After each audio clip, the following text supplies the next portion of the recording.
घने जंगल में भुलक्कड़ भालू रहता था। उसका नाम ही भुलक्कड़ इसलिए पड़ा था क्योंकि वह हर वक्त कुछ न कुछ भूल जाया करता था।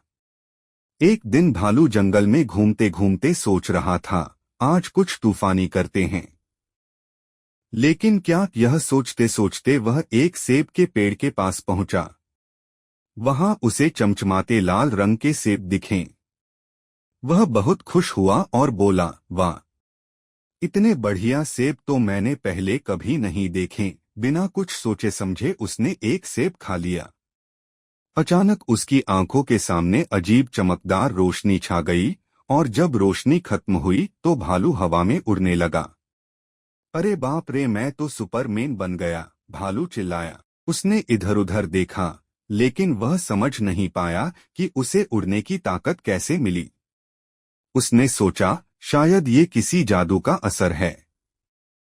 थोड़ी ही देर में जब उसका डर दूर हुआ तो भुलक्कड़ भालू ने जंगल में उड़ते हुए मस्ती करनी शुरू कर दी। वह कभी नदी के ऊपर से उड़ता तो कभी पहाड़ों के पार।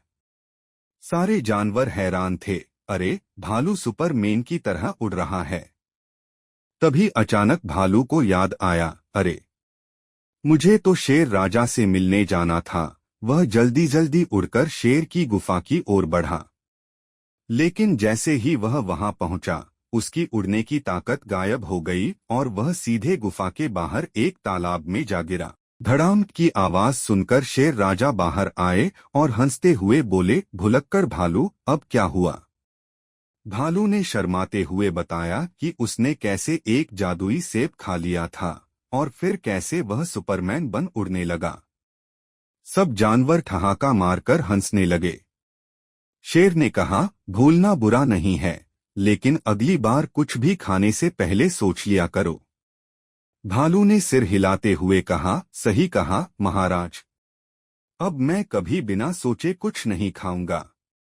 उस दिन के बाद से भालू थोड़ा कम भुलक्कड़ और थोड़ा ज्यादा समझदार हो गया।